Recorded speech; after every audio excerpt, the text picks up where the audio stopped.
أعوذ بالله من الشيطان الرجيم بسم الله الرحمن الرحيم اللهم صل على محمد وعلى آل محمد وسلم.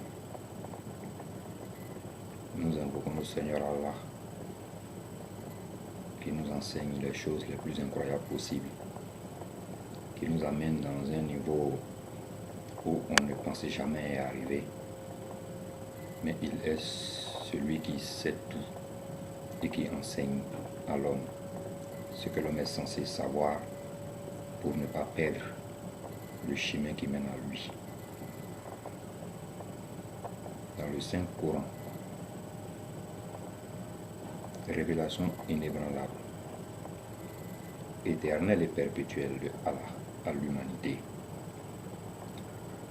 il y a un verset qui de prime abord paraît facile à comprendre ou à étudier.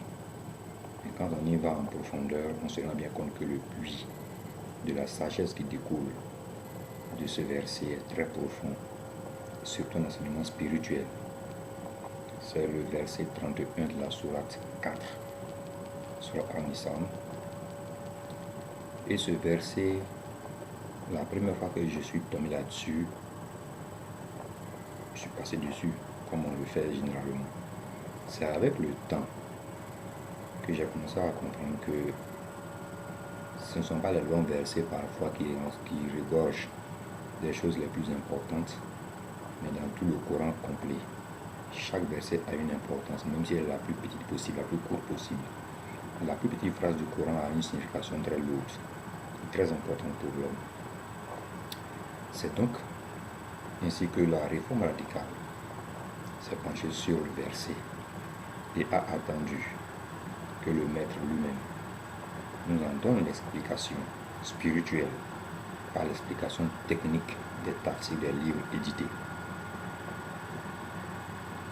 Nous allons d'abord lire le verset et on verra bien que dans la lecture du verset, il y a des enseignements pour ceux qui veulent réfléchir à ça. Auzubillah. Si vous évitez les grands péchés qui vous ont été interdits, nous vous expions vos petits péchés. Nous nous pardonnons vos petites fautes. Sourate An-Nisa 4, verset 31. Allah est très clair sur la question. Il commence le verset par une conditionnalité. Et cette conditionnalité n'est rien d'autre qu'un choix que chacun doit faire selon sa propre conscience. Ce verset met l'homme en face de sa conscience. Car l'homme a été créé et lié à Allah par l'énergie spirituelle dans le précédent discours, qui est l'âme de l'homme, et l'Esprit de Dieu est cette énergie qui véhicule la liaison entre nous et Allah. C'est comme ça qu'il nous reconnaît. C'est même comme ça que Adam ne s'est pas trompé pour aller voir les anges au lieu de Dieu. Il n'a pas confondu les anges à Dieu. Il a su reconnaître là où il était. Voici Dieu, voilà les anges. Il ne s'est pas trompé de maître.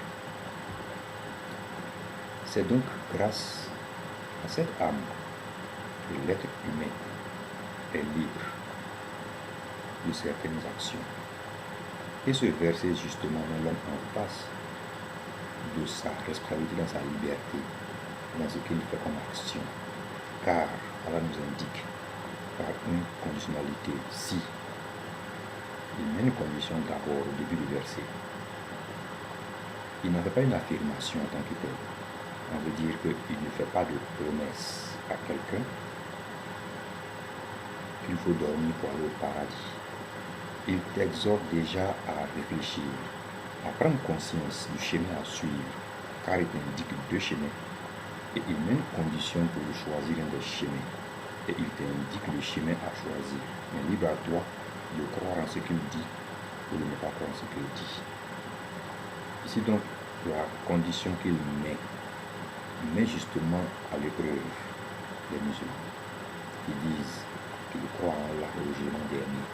Car si tu es conscient que tu seras interrogé sur ce que tu as fait de ta vie sur cette terre, de ce que ton âme a acquis comme bien ou mal, tu sauras comprendre que la condition ci qui est mise là est une condition d'imposition à toi, pas d'impôt, mais qui s'impose à toi de prendre le chemin droit. En fait, pour les musulmans, ce verset ne donne pas une alternative que d'appliquer ce qui est écrit en enlevant le si dans leur esprit. Par conséquent, on commence le mécanisme de dire les musulmans sont ceux qui évitent les grands péchés. Parce qu'ils en commettent des petits, mais on leur fera grâce de pardonner les petits péchés que lorsqu'ils auront été habilités eux-mêmes à s'exercer, à se concentrer sur ce qui est à éviter. Et Allah nous indique quels sont les types de péchés qu'il nous a demandé de ne pas faire. Car il dit, si vous évitez les grands péchés qui vous ont été interdits. Quand le musulman arrive à ce verset, donc il fait peut-être une pause pour comprendre où se trouve la liste des péchés interdits en fait. Où est-ce que je peux trouver la liste des péchés que Dieu a interdits? Quels sont les péchés qui sont interdits qu'il faut faire, qu'il faut éviter pour un musulman? Ici, on ne parle même pas des chrétiens et autres. Ce verset n'est adressé uniquement que à ceux qui ont déjà fait la shahadat. Donc, après la shahadat, la grande leçon que tu dois commencer à découvrir, c'est de commencer à purifier l'âme. Pour sortir des grands péchés, justement, il faut les connaître. La première notion que la Famille radicale enseigne aux frères et aux sœurs qui veulent comprendre la notion de grand péché ou s'en écarter est d'abord d'avoir un esprit, la notion de naturel et de normal. Vous avez entendu régulièrement ces deux vocables dans le discours, le naturel et le normal. Quand tu es capable de porter une distinction entre ce qui est naturel et ce qui est normal, tu as plus de chances de maîtriser la notion de halal et de haram. Tu n'en feras pas une explication technique en dressant une liste de haram, en dressant une liste de halal et s'y conformer strictement, c'est impossible. Par conséquent, il faut que tu rentres dans la conscience de ton être intime pour comprendre que la première notion qui te permet d'éviter les grands péchés est d'avoir une grande maîtrise de ce qui est naturel et normal. Ce qui est naturel est souvent ce que de non naturel tu penses faire qui est bien ou mal. Le naturel, certainement, te donne le premier palier de la compréhension de la conscience de l'être humain. Parce que pour pouvoir maintenant distinguer si ce qui est naturel peut être normal pour être fait, exécuté par l'homme, ou non normal pour ne pas être exécuté par l'homme, c'est là que tu mets dans la balance du choix, la conscience. Dès lors que tu retires du choix de la balance la conscience humaine, tu ne sauras plus distinguer ce qui est naturel et normal. Et entre toi et le lion et les animaux de la forêt, la seule différence qu'il y a, c'est que toi tu peux parler plusieurs langues en réunissant ta langue, alors que eux ils ne font qu'un seul cri qui est leur identité quand on le savait eux. Quand tu entends le rugissement d'un lion, tu ne diras pas que c'est un hippopotame. Donc tu sais à quoi tu t'attends quand tu entends un lion rugir. Tu es conscient donc du danger qui te guette si tu ne changes pas d'attitude dans là où tu es. Cette notion de conscience que tu prends que le lion peut te faire mal dans la forêt parce que tu entends son rugissement, c'est cette même conscience qui fait que tu dois être capable de distinguer le naturel du normal. Il est naturel d'aimer sa famille. Donc ça n'est plus un péché d'aimer sa famille. Mais Dieu met en fait cette qualité qui est naturelle en nous d'aimer les êtres humains, d'aimer la famille, d'aimer les hommes, d'aimer la nature, de la respecter. Dieu met aussi une conditionnalité à ça. Que ton amour pour ta famille ne te détourne pas de ton amour pour moi. Allah veut donc dire qu'aucun membre de ta famille, quelque amour que tu aies pour lui, ne doit pouvoir t'écarter de rendre les grâces à Dieu. Je veux dire, tu ne peux pas prendre prétexte d'aimer trop ton enfant parce qu'il veut causer avec toi ou ne pas faire la prière à l'heure indiquée. c'est naturel d'aimer son enfant, mais il n'est pas normal de placer son amour au-dessus de la sourate. On voit donc bien que la plupart des grands péchés que Dieu nous demande de ne pas faire sont des péchés qui viennent à empêcher d'accomplir l'un des 5 piliers de l'islam, en gros. C'est comme ça qu'on commence à distinguer. La notion de premier grand péché à commettre, ce sont les péchés qui te forcent à ne pas appliquer ou à exécuter ou à accomplir les 5 piliers de l'islam. Dès lors que tu dois faire une action, ou poser un acte qui va te détourner de l'un des 5 piliers de l'islam, par conséquent donc, cette action devient un grand péché. Parce que la conséquence de faire l'action pour laisser les 5 piliers, ça te met dans le goût de ceux qui font les grands péchés. Le premier groupe des grands péchés sont les péchés qui sont faits de telle manière que nous n'arrivons pas à pouvoir exécuter ou exprimer notre amour pour les 5 piliers de l'islam pour prendre un engagement par la shahadat. C'est pour ça que le premier commandement est le premier grand péché qui est pratiquement impardonnable est n'associer aucune autre divinité dans ton culte à Allah. C'est ça la shahadat. C'est cet engagement que tu prends en disant je ne vais plus jamais, à partir du jour où je prononce la shahadat de manière sincère, associer mon adoration pour Allah en y associant une autre divinité ou une autre chose. Dès lors que tu forces la shahadat, les autres piliers que tu vas accomplir seront toujours entachés par ce péché que tu fais en toujours négligent ou régnant la shahadat. Et parmi les musulmans, beaucoup qui régnent la shahadat. Quand ils sont en bas autour, c'est une épreuve qui vient de la part d'Allah pour tester leur foi. Leur réaction, 90% montre qu'ils ne sont pas avec Allah depuis le début. C'est pour ça qu'il y a un adage qui dit quand tu veux connaître quelqu'un, donne-lui du pouvoir, tu le connaîtras. Donc, éviter les grands péchés revient donc à ne pas poser des actes qui te poussent à ne pas pouvoir accomplir les 5 piliers de l'islam.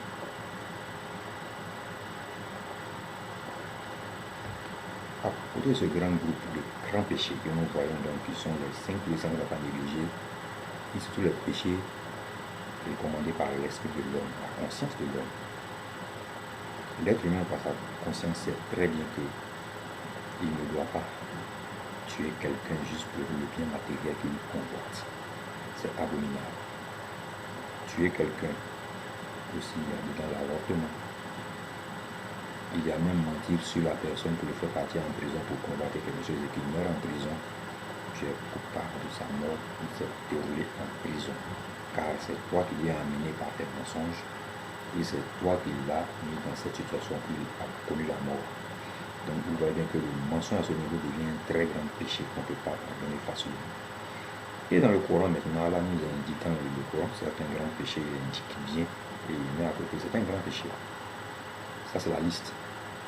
Mais attention, il faut aller au-delà de la liste. C'est ce que nous ne savons plus faire aujourd'hui. On peut faire des essais trop techniques à la surface des choses, mais jamais à la profondeur. Et c'est ça notre vie même d'aujourd'hui. Aucune profondeur dans les sentiments, aucune profondeur dans l'amitié, aucune profondeur dans la fraternité. Quand je prends l'exemple où Allah nous dit, même sur la 4, verset 92 par là, qu'il est interdit aux croyants de tuer notre musulman, notre croyant. Il n'y a même pas d'expiation pour cette faute. Il sera en enfer. Ça veut donc dire que si un musulman a tué un musulman, c'est par accident qu'il a fait. Sinon, il va en enfer. On ne va pas l'exclure de tous les musulmans, mais son sort est déjà réglé par Allah. À moins que Allah lui-même, par miséricorde, lui fasse grâce au jour dernier. Donc, puisque nous on sait que dans le Coran, que sa parole inchangeable et inchangée, il a déjà clairement statué que quiconque des musulmans tue un autre musulman est donc coupable de se retrouver dans le plus profond de l'enfer. C'est quoi tuer un autre musulman? C'est là que le débat va se faire justement et que nous ne faisons plus. Je prends le cas des pays qui se lèvent et qui chantent le matin. La nouvelle loi, c'est la charia. on tire les coups de feu en l'air et quelques jours après, le nombre d'exécutions de personnes augmente qu'avant la charia. Et on nous informe que c'est au nom de la religion que l'on fait ces genres d'exécutions. La question que je vais poser à tous mes frères musulmans est cette question-ci. De me ressortir du Coran la liste des versets où Allah demande aux musulmans d'exécuter d'autres musulmans pour les fautes commises. Dieu me dit dans le Coran, déjà qu'on vient de prendre comme exemple, si l'un d'entre les musulmans tue un autre musulman de manière exprès, de manière volontaire, il va aller en enfer. Il n'a pas dû l'exécuter. Mais si c'est par accident, tu paies le prix du sang. Si tu ne peux pas payer le prix du sang, tu vas jeûner 60 jours. On voit bien donc que même ceux que Allah a maudits, à qui il a même promis de les mettre en enfer avec son musulman, il ne nous a pas demandé de les exécuter. Y a-t-il plus grand crime, le plus grand péché après le péché contre l'esprit qui nous gouverne, Allah, en l'associant à d'autres divinités, en nous vouant le culte à plusieurs divinités, après ce péché de blasphème ou de manquement de lèse-majesté, comme on peut le dire? Y a-t-il plus grand péché sur cette terre que les musulmans, de manière volontaire et exprès, va tuer notre musulman, juste parce qu'il est en colère? Non. Mais Allah nous dit, malgré ce grand péché qui se situe juste après, pour ce que j'ai indiqué par rapport à mon autorité, vous n'avez pas le droit de le tuer. Il ira en enfer. Il va continuer à vivre parmi vous jusqu'au jour où je le rappellerai à moi. Mais depuis qu'il a commis ce acte de criminel jusqu'à sa mort, aucun petit péché ne sera expié parce qu'il n'a pas pu éviter un grand péché. Et nous, quand on est la charia, la première chose qu'on commence à faire, c'est de commencer à exécuter les blâmés par notre conscience et non par Allah. Quelqu'un tue d'autres, quelqu'un tue un autre musulman de manière exprès. Le prix du sang chez nous, il faut faire tomber du sang. Il faut faire verser du sang. Donc on exécute la personne qui a eu à tuer la personne musulmane. J'ai regardé un film comme ça, Tombouctou, se mettre en part, où un monsieur a été exécuté parce qu'il avait tué quelqu'un qui avait tué sa vache dans sa colère. Et on nous dit qu'un musulman tue un autre musulman, même de manière exprès, on ne le tue pas d'abord. Il ira en enfer. Pardon bien que notre charia est loin de la charia divine. On tue les gens pour adultère, alors que dans le Coran, Allah n'a jamais indiqué le nombre de cailloux en moitié qu'il faut pour tuer une femme esclave. Car le verset qui dit que la femme esclave doit moitié la femme libre n'a pas été abrogé. La punition est restée la même. 100 coups de fouet. Maintenant on dit non, c'est pas 100 coups de fouet, c'est la mort par lapidation. Bien. Et si on attrape une esclave, comment on trouve la moitié des cailloux pour la tuer? C'est une question qui n'a jamais de réponse depuis que je l'ai posée, ça fait 2 ans. Et il y a des péchés qui sont pour nous parfois qu'on peut faire pardonner simplement, mais alors que ce sont des grands péchés. À la réforme radicale, on se penche sur la profondeur des choses. Si par exemple, tu as quelqu'un qui te fait fils habilillah, parce qu'il n'a pas eu à manger depuis 2 jours chez lui, et il te dit honnêtement, donne-moi un travail à faire chez toi, n'importe lequel, et à la fin du travail, tu me payes pour que je puisse acheter de quoi manger à ma famille. Tu le traites de moyen, tu le rabroues, tu le jettes dehors. Que tu n'es pas la sécurité sociale, tu n'es pas le bon samaritain et autres. Le même monsieur revient pendant le mois de carême. Et maintenant là, tu te joues le doux agneau. Et là, tu es pressé de l'accueillir à bras ouverts. C'est un grand péché. Un très grand péché. Que nous, on ne voit pas, mais qu'on fait. C'est un très grand péché. Parce qu'Allah a dit que la plupart de vos biens, l'excédent, ou ce que vous avez comme disposé, appartient aux pauvres, aux besogneux, et etc. etc. Ils n'ont rien droit sur ça. Si tu n'as pas ce jour, tu n'as pas, mais Allah sait que tu as. Mais quand le mois de carême est là où on te blague en te disant que si tu fais beaucoup de dons, tu vas aller au paradis, Au lieu donc de te réformer, tu commets un péché très grand en le faisant. Apprends d'abord à ne pas commettre cet acte avant le mois de Ramadan, sinon il sera classé comme un péché d'hypocrisie. Et Allah a déjà statué sur le cas des hypocrites. L'hypocrite, ce n'est pas celui qui est entre deux groupes, il raconte des histoires. L'hypocrite, c'est celui qui a en physique l'aspect du musulman, mais dans le cœur, il la parole de Allah. C'est ça l'hypocrite. Il y a un autre péché qui est très grand.